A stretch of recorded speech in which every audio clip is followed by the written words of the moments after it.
আসসালামু আলাইকুম রহমতুল্লাহ। মানে যে আমার আনুগত্য করবে, গোলামি করবে, দাসত্ব করবে, আমি তো তারই প্রশংসা করব। এটাই কিন্তু জগতের নিয়ম। আপনি খেয়াল করে দেখবেন, ব্যক্তিগত পর্যায় থেকে আলোচনা করুন, যে আপনার ভুল ধরিয়ে দেয়, আপনার ভুল পথে চলাটাকে বাধাগ্রস্ত করে, মানে যে আপনার সঠিক অর্থে, মানে যে আপনার পরম বন্ধু, তাকে আপনি কখনো হজম করতে পারবেন না। কারণ এই ধরনের মানসিকতা মানুষের পৃথিবীতে খুব বিরল বা কম। মানে নরেন্দ্র মোদী সঠিক পথে আছে, এবং মানে ডোনাল্ড ট্রাম্প পুরো বিশ্বে একের পর এক অস্ত্র বিক্রি করে কোটি কোটি টাকার বা শুল্ক আরোপ করে, মানে তার দেশের $37 ট্রিলিয়ন যে ঋণ আছে, সেই ঋণের সুদ মানে পরিশোধ করার যে পরিকল্পনা করেছে, এজন্য বিশ্বের বিভিন্ন দেশের উপরে শুল্ক আরোপ, মানে তাদের বিষয়ে ইন্টারফেয়ার করা, তাদেরকে মানে নিষেধাজ্ঞা দেওয়া, যে এর সাথে ব্যবসা করতে পারবা, ওর সাথে ব্যবসা করতে পারবা না, আমার কথা শুনতে হবে, এ করতে হবে, তা করতে হবে। তার মানে তার গোলামি বা দাসত্ব বা তার কাছে মাথা নত করতে হবে, এই মানসিকতায় যখন ডোনাল্ড ট্রাম্প চলছে, এগিয়ে চলছে, তো চলছে শুল্কের ভয় দেখিয়ে একের পর এক অন্যায্য, অসামঞ্জস্য, মানে অলাভজনক চুক্তিতে স্বাক্ষর করাচ্ছে। দেশের স্বার্থে নিরাপত্তা, সামরিক মানে চুক্তি সহ জাতীয় নিরাপত্তা চুক্তি সব কিছু করে নিচ্ছে। দেশের স্বাধীনতা, সার্বভৌমত্ব মানে হারানোর মধ্যেও অনেকে জড়িয়ে পড়ছে, হারানোর মতো পরিকল্পনায় অনেকে জড়িয়ে পড়ছে। চুক্তির নামে একের পর এক মানে সেখানে হামলা চালিয়ে যাচ্ছে, মুখকে সাহায্য করবে নাম করে তার সাথে অন্য দেশে যুদ্ধ বাঁধিয়ে দিচ্ছে। সেই ডোনাল্ড ট্রাম্পের মানে পুরো বিশ্বে ডোনাল্ড ট্রাম্পের বিরুদ্ধে দাঁড়িয়ে আছে একমাত্র লোহাদণ্ডের মতো সেই ব্যক্তির নাম হলো ভারতের নরেন্দ্র মোদী। নরেন্দ্র মোদী কোনো মতেই নরেন্দ্র মোদী মানে ভারতের সাথে যখন থেকেই ডোনাল্ড ট্রাম্প মানে বৈষম্যমূলক আচরণ বা ভারতের সাথে খারাপ আচরণ করা শুরু করেছে, তখন থেকে নরেন্দ্র মোদী একবারও মানে ডোনাল্ড ট্রাম্পের সরাসরি মুখ দর্শন করলেন না। এর মধ্যে অনেকবার ডোনাল্ড ট্রাম্প নরেন্দ্র মোদীকে ফোন দিয়েছে, কথা হয়েছে, জন্মদিন, দীপাবলি, বিভিন্ন অনুষ্ঠানে তাকে উইশ করেছে, এই ধরনের কথাবার্তা অনেকবার বলেছেন। কিন্তু নরেন্দ্র মোদী তার পক্ষ থেকে একেবারে স্থির। যখন আর মানে সহ্য করতে পারলেন না, যখন দেখলেন এই একটাই লোক পুরো বিশ্বে আমার ইমেজটাকে একেবারে নষ্ট করে দিচ্ছে, আমাকে দেখলে যারা মানে কাঁপতো, আমার ভয়ে যারা ডরাইতো, আমার শুল্কের ভয়ে যারা মানে হতভম্ব হইতো, তারাও এখন আমার বিরুদ্ধে দাঁড়ানোর সাহস পাচ্ছে। আর এই পথটাই দেখিয়েছে ভারতের নরেন্দ্র মোদী। এই জন্য অ্যাপেক সম্মেলনে নরেন্দ্র মোদীর বিষয়টি আপনার এমনভাবে কটাক্ষ আকারে ব্যঙ্গ করে উপস্থাপন করেছেন, কিন্তু যারা বুঝবে তারা ঠিক বুঝবে যে নরেন্দ্র মোদী ঠিক পথে আছে। কারণ ডোনাল্ড ট্রাম্পের সাথে সম্পর্ক করে পাকিস্তান যে কত অশান্তিতে আছে সেটা আপনারা দেখেছেন। আফগানিস্তান পর্যন্ত পাকিস্তানকে থ্রেট দেয়, পাকিস্তানের বিদ্রোহীরা পাকিস্তানকে থ্রেট মারে। পাকিস্তানের এই যে কিছুদিন আগে তেহরিক-ই লাব্বাইক পাকিস্তান যে সংগঠনটি, যাদেরকে নিষেধাজ্ঞা দিয়েছে, নিষিদ্ধ ঘোষণা করেছে পাকিস্তান সরকার, তারা মার্কিন যুক্তরাষ্ট্রের দূতাবাস ঘেরা করতে গেলে 300 থেকে 400 লোকদেরকে গুলি করে তাদেরকে জীবন নাশ করা হয়, জীবনে শেষ করে দেওয়া হয়। নরেন্দ্র মোদী ডোনাল্ড ট্রাম্পের সাথে ওই ধরনের সম্পর্ক স্থাপন করে তার দেশে এই ধরনের কর্মকাণ্ড কোনোভাবেই করতে চায় না। এবং একের পর এক দেখেন, ডোনাল্ড ট্রাম্পের পেছনে নরেন্দ্র মোদী কেন লাগবে না? যে বাগরাম ঘাঁটি দখল করার জন্য ডোনাল্ড ট্রাম্প হুমকি দিল, সেই বাগরাম ঘাঁটিতে যে ভারতের পতাকা উড্ডয়ন করলো নরেন্দ্র মোদীর দেশ, নরেন্দ্র মোদীর নেতৃত্বে থাকা মানে ভারত রাগ হবে না কেন? যেখানে পাকিস্তান বাগরাম ঘাঁটিকে দেওয়ার জন্য আফগানিস্তানের সাথে শত্রুতা করলো, তাদের উপরে হামলা চালালো, এটাই মূল থিম, অন্য কোনো কারণ সেখানে দেখা যায় না।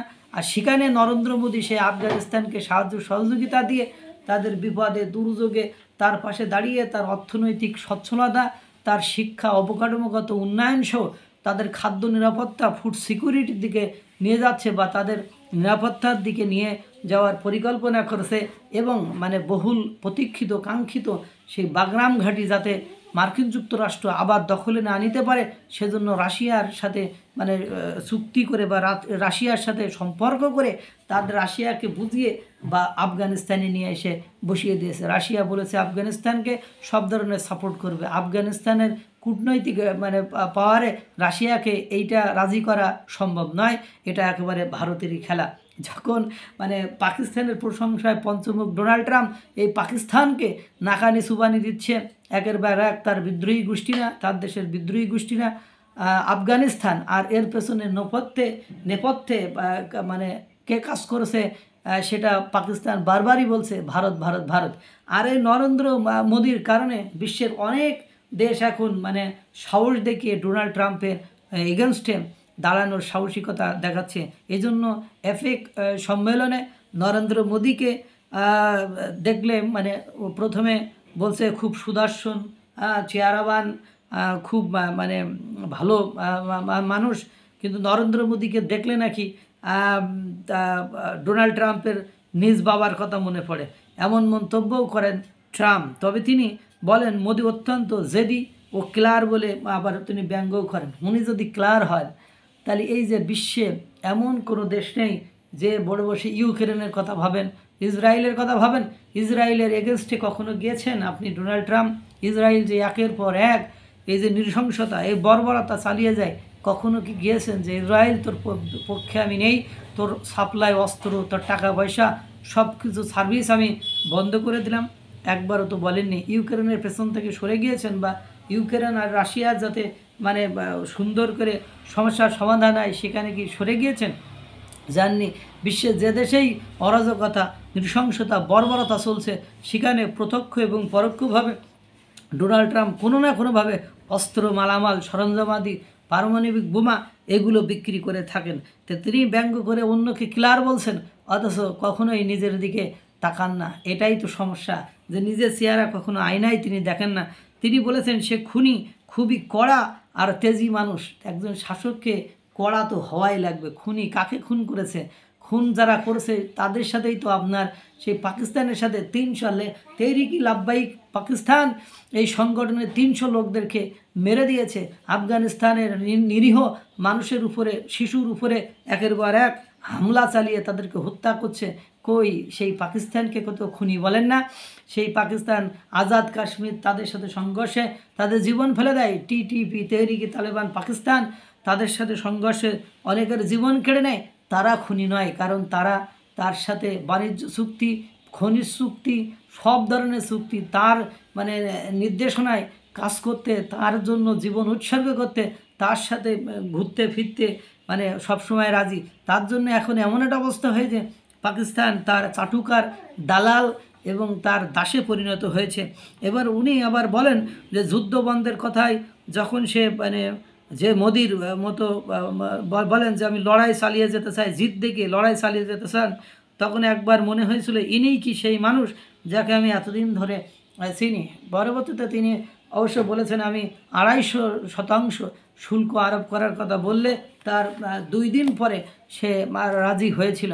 নরেন্দ্র মোদী যে পুরো বিশ্বের, আপনারা অনেকে হয়তো বা নেগেটিভলি নিচ্ছেন যে ডোনাল্ড ট্রাম্প বিশ্বের যে সংস্থায় যে দেশে যাচ্ছে সেখানে যে নরেন্দ্র মোদীর নিন্দা করছে, তাকে আবাল তাবাল বলছে, কিন্তু দেখবেন এটাই হলো বাস্তবতা।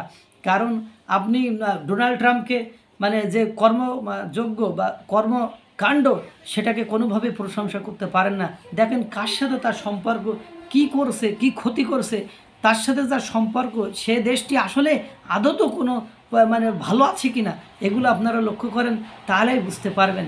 নরেন্দ্র মোদী এই সকল কারণেই মানে তার দেশের স্বকীয়তা, যেমন আমার বাংলাদেশ মানে কম দামের মূল্যের গম যেটা রাশিয়া থেকে নিত সেটা ডোনাল্ড ট্রাম্পের সাথে সম্পর্ক হওয়ার কারণে ওই ডোনাল্ড ট্রাম্পের কাছ থেকে আরও 6-7 টাকা বেশি মূল্যে ক্রয় করতেছে। আবার অত দূর থেকে নিয়ে আসতে তার একটা ক্যারিং খরচ লাগবে। সব কিছু মেলায় যে ভালো নেই। বাংলাদেশের এই রিসেন্টলি একটি রিপোর্ট প্রকাশিত হয়েছে 1,60,00,000 মানুষ মানে খাদ্য নিরাপত্তা ঝুঁকিতে আছে। 16 লক্ষ মানুষ আপনার শিশু অপুষ্টিতে ভুগবে। এ হলো দেশের অবস্থা। ভাবলে মানে অবাক লাগে, অবাক করা কাণ্ড যে কি হবে। নরেন্দ্র মোদী ঠিক পথে আছে এবং ডোনাল্ড ট্রাম্পকে উপযুক্ত শিক্ষা দিতে নরেন্দ্র মোদীর মতো জিদি মানুষই দরকার। এটাই হল সবচেয়ে বড় কথা। আল্লাহ তাআলা সকলকে ভালো রাখুক, সুস্থ রাখুক। আসসালামু আলাইকুম রহমতুল্লাহ।